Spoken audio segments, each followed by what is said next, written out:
جب ایک افریقی ملک میں رات کی خاموشی میں سینکڑوں لوگ پراسرار طور پر ہلاک ہو گئے۔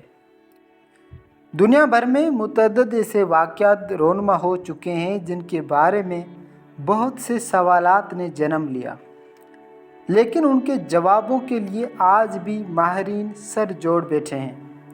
ایسا ہی ایک واقعہ افریقی ملک کیمرون میں بھی پیش آیا کہ جہاں ایک تاریکی رات میں متعدد افراد ہلاک ہوئے۔ کیمرون میں اس رات اس پراسرار واقعے میں بچ جانے والے ایک عینی شاہد نے بتایا کہ رات کے تقریباً 11 بجے جب میری آنکھ کھلی تو میں اپنے حواس میں ہونے کے باوجود بستر سے اٹھنے کے قابل نہیں تھا۔ میری طبیعت ایک عجیب سی الجھن کا شکار تھی۔ مجھے سمجھ نہیں آ رہا تھا کہ آخر میرے ساتھ ہوا کیا ہے۔ یہ 21 اگست 1986 کی بات ہے۔ صبح ہوتے ہی شمال مغربی کیمرون کے متعدد گاؤں کے مکینوں کو بیدار ہونے پر پتہ چلا کہ ان کے بہت سے دوست اور پڑوسی رات کی تاریکی میں مر چکے ہیں۔ عینی شاہد نے بتایا کہ جب صبح میں اپنے گھر سے باہر نکلا تو گلی اور محلے میں کئی لوگ بے ہوشی کے عالم میں پڑے تھے۔ ان میں سے بہت سے مر چکے تھے۔ ان کا مزید کہنا تھا کہ اس رات ہمارے گاؤں میں 75 لوگ ہلاک ہوئے۔ تاہم کہا یہ جاتا ہے کہ اس تاریکی رات میں ہلاک ہونے والوں کی بتائی جانے والی تعداد سے مجموعی تعداد کہیں زیادہ تھی۔ اس رات ہوا کیا تھا؟ تو ماہرین نے اس کے جواب میں کہا کہ اس رات آتش فشاں سے نکلنے والے لاوے کی وجہ سے بننے والے گڑھے میں ایک جھیل سے آنے والی زہریلی گیسوں نے یہ سب کیا۔ بتایا جاتا ہے کہ اس جھیل سے اٹھنے والی زہریلی گیسوں کی وجہ سے 1746 افراد اس ایک رات میں ہلاک ہوئے، اور یہ معاملہ یہاں رکا نہیں بلکہ اس میں تقریباً 3500 یعنی 3500 مویشی بھی ہلاک ہوئے۔ ہلاک ہونے والے یہ تمام لوگ نائجیریا کے ساتھ ملک کی سرحد کے قریب جھیل نیوز کے آس پاس کے گاؤں میں رہتے تھے۔ یہ تباہی اتنی شدید تھی کہ کیمرون کے صدر نے بین الاقوامی دنیا سے مدد کی اپیل کی۔ کئی ہفتوں تک یہ جاننے کی کوشش کی جاتی رہی کہ آخر ہوا کیا۔ اس علاقے میں ہونے والی تحقیق میں دنیا بھر سے سائنسدانوں اور ماحولیاتی ماہرین کی بڑی تعداد نے شرکت کی۔ ان میں برطانوی ڈاکٹر پیٹر بیکسٹر بھی شامل تھے، جو اس سانحے کے تقریباً 2 ہفتے بعد اس علاقے میں پہنچے تھے۔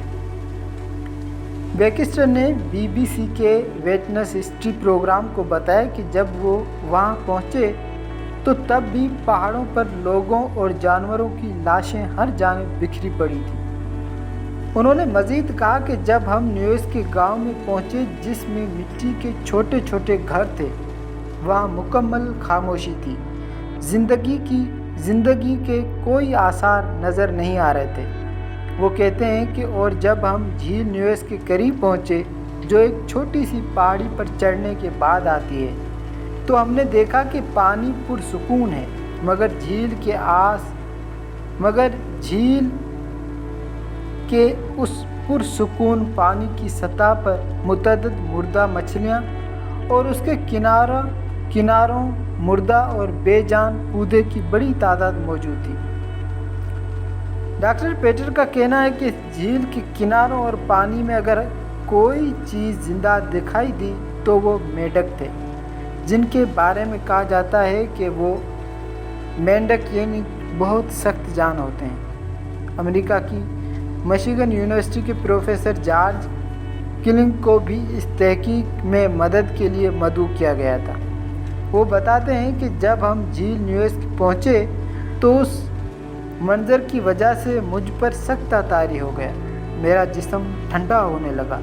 ہر جانب موت دکھائی دے رہی تھی۔ اس گاؤں میں ہر جانب لوگ اور تمام جانور مر چکے تھے۔ انہوں نے مزید کہا کہ وہاں ہر جانب بس خاموشی تھی۔ زندگی کے تو آثار نہیں تھے، بس عمارتیں اس واقعے کی وحشت بیان کر رہی تھی۔ اس گاؤں کی خاموشی بہت تکلیف دہ تھی۔ یہاں کسی طوفان یا سیلاب یا اس طرح کی کسی اور قدرتی آفت کا کوئی نام و نشان نہیں تھا۔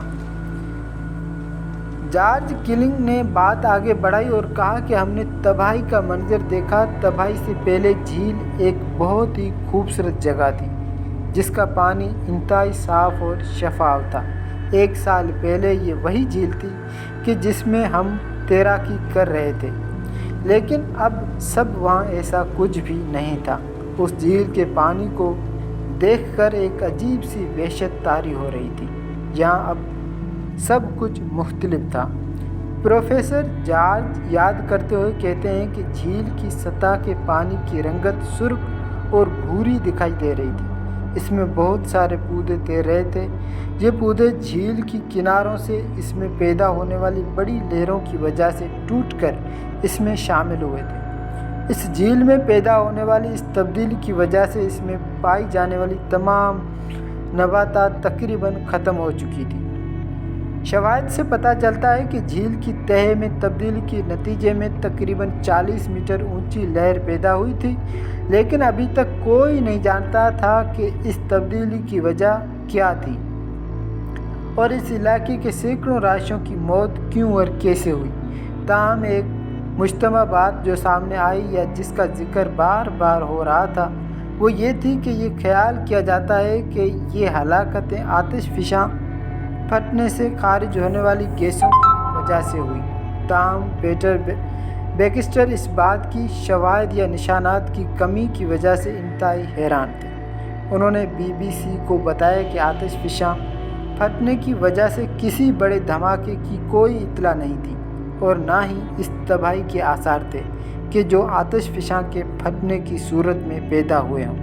وہ کہتے ہیں کہ ہم ایک ایسی صورتحال کا سامنا کر رہے تھے جہاں بہت سے لوگوں کی موت ہو گئی تھی، لیکن زمین اور ان عمارتوں کو بہت کم نقصان پہنچا تھا جس میں وہ رہتے تھے۔ Thank you.